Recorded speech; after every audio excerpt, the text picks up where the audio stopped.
July 2018, the eruption of US and China trade war was happened. Reporters from all over the world rushed in covering this booming topic. This issue became a rock for industrial sector in both countries. Assalamualaikum and greetings to Sir SAIFUL, ZIZI bin Jalil and also to all the fellow classmates. Today our group will be discussing about China trade war. Before we start, let me introduce our group.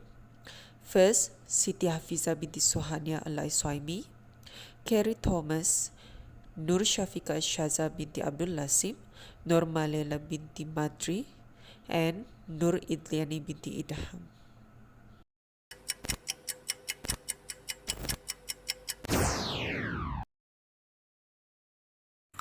The relationship between the United States and China has often been a public concern during the leadership of US President Donald Trump. How not? The two have been involved in a trade war that has affected the global trade sector since 2019. The trade war started because Trump was annoyed with his country's trade balance, which always recorded a deficit with China. For that, he chose protectionism measures to improve the US trade balance. Trump decided to increase import duties on solar panels and washing machines to 30% and 20% respectively. Since then, on January 22, 2018, the trade war has started. Then Trump also imposed tariffs on steel by 25% and 10% on aluminium, and this policy was decided in March 2018. China did not remain silent. They also increased tariffs on pork and aluminium scrap products to reach 25%, and Beijing imposed 15% tariffs on 120 US commodities such as almonds and apples. However, Trump seems dissatisfied with the previous meeting between the US and China. Trump will even add 25% tariffs on 50 billion of Chinese imports. The trade war continues. In the mid-January 2020, the US and China signed a Phase 1 trade peace deal. One of the points of the trade peace deal was that China agreed to buy goods from the US worth $200 billion, then an additional $32 billion for purchases of agricultural and seafood products.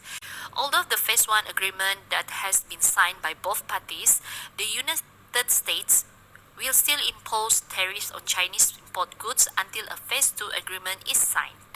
However, the US agreed to suspend tariffs on a number of electronic products worth $160 billion. The tariffs previously took effect on December 15, 2019. And so far, the US and China have not discussed further on the Phase 2 trade deal. Trump said he was not interested in talking about it because of the COVID-19 pandemic.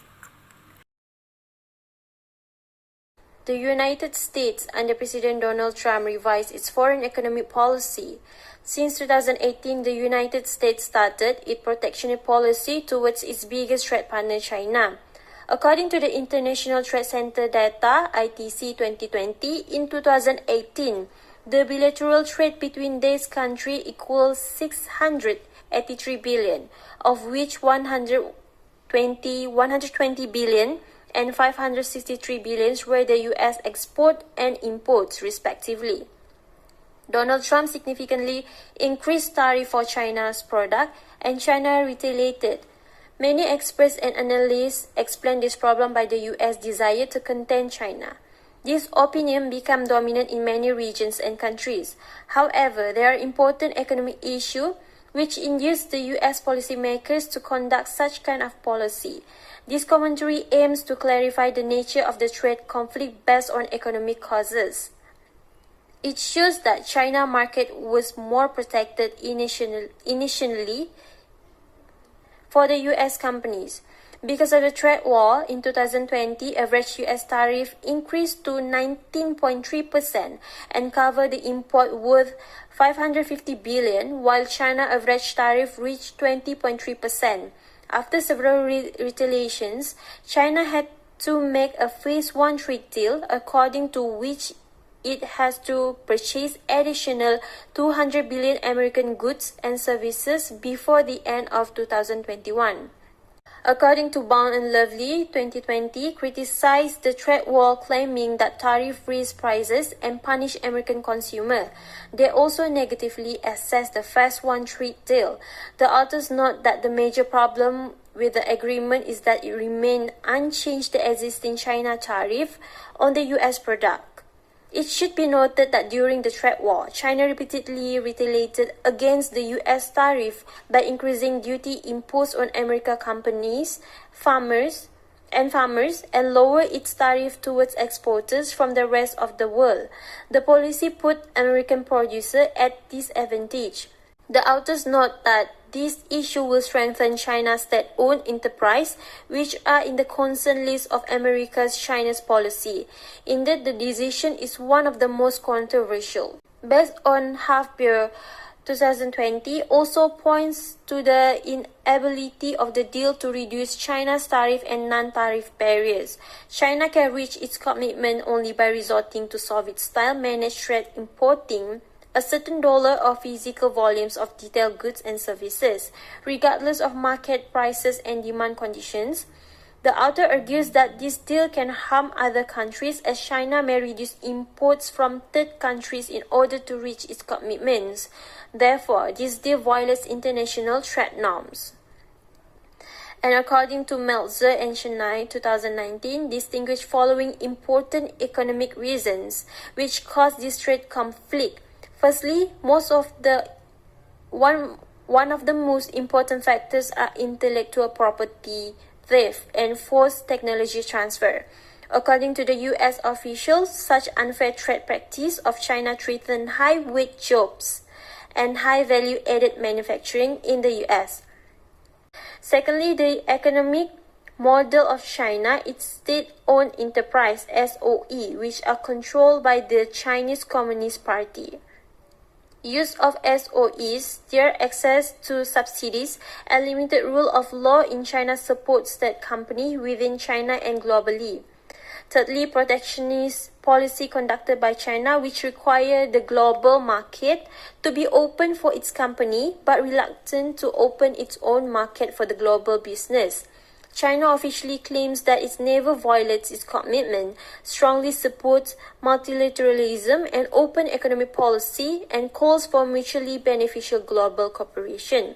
However, it continues to renege on its World Trade Organization's WTO commitments. Therefore, the main consequences of the trade war will be in reshaping the global trade, in particular supply chains. The US administration constantly calls its companies back and implemented several economic reforms, including significant tax reductions. The offshoring made the US economy vulnerable and dependent on China's supplies, which can be affected by political decisions and tension. Also likely that the US corporation will shift their production to other ASEAN economies, with which new trade agreements can be conducted or unilateral concessions will be provided. Moreover, it is expected that the WTO will also be reformed and its major norm will be revised. I will continue to briefly explain about the problem that US will be faced during the trade war with China. So, as explained by my team member previously, the trade war is actually happening when one country or one nation give a high tariff or tax on imported goods from targeted country. And in return, those countries retaliate and attack back with the similar mechanism. So when this happening, both countries will reduce the international trade. So as US put the trade war on China, this will lead to protect the US domestic business and create more jobs for the citizen. But this only for the short-term gain. The first problem that will be faced by US is they will get the depressed economic growth. And this might involve many countries. So as we know, US cannot fulfill all the demand by itself. So in return, they need to import more goods from the other country. So in return, the citizen will face the inflation, which means they need to pay more for the price of the imported goods. As we all know, China trade war was happened between China and United States of America, which automatically the one who's involved in this war is them. The theory that we chose for this China trade war is realism theory. Realists can be understand the discipline's oldest theory. In a way, realism can be considered as one of the most enduring approach in international relations. One of the reasons for this is that it sets itself up as a no-nonsense practical science of international. In realism, all events in international politics make sense and can be explained through relatively clear and immediate principles. For these reasons, realism not only remains a cornerstone of international relation theory, but also a thriving approach in the broad fields of political studies and political theory. Classical realism has shaped the way in which the relations between states over the centuries have been understood and still influence policymakers today. Thus, in China trade war, where the president of United States during that time, which is Donald Trump's, that belief applying realist theory in their foreign policy became a debate among the scholars in that field.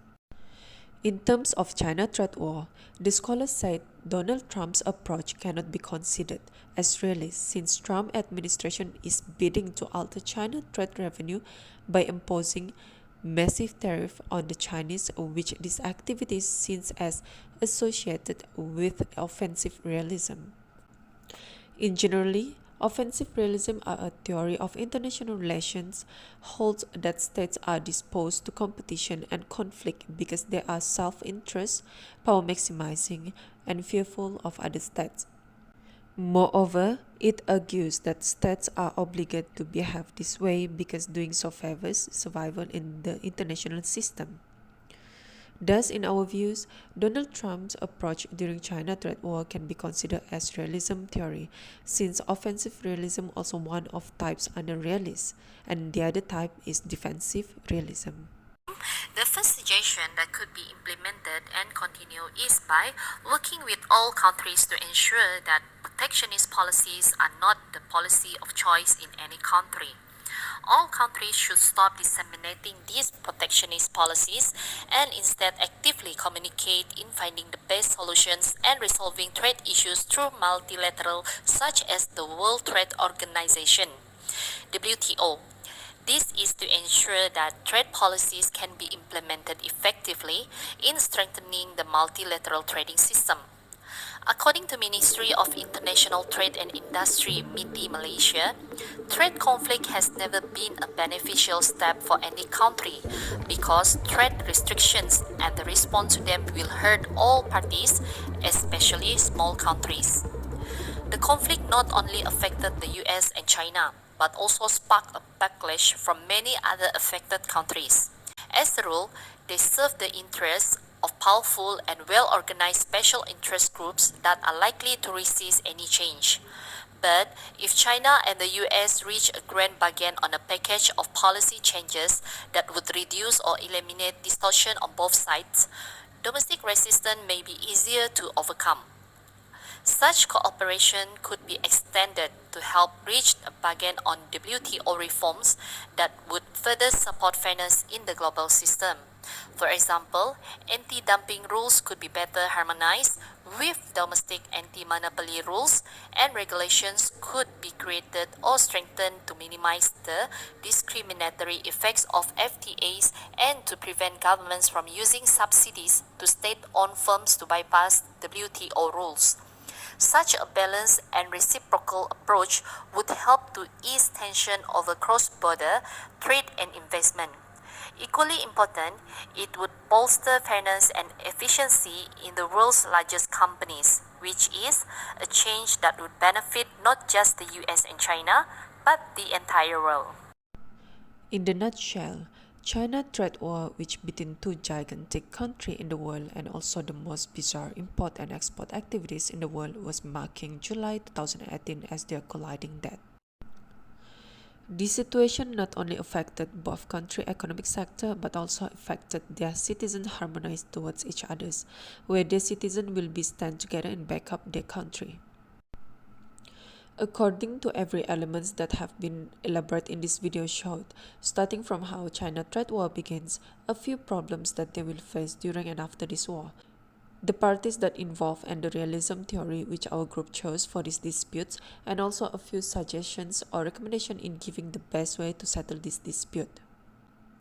Our group was trying to give better picture about this China trade war through this creative video. Hopefully all of you can understand and become more informative through this video.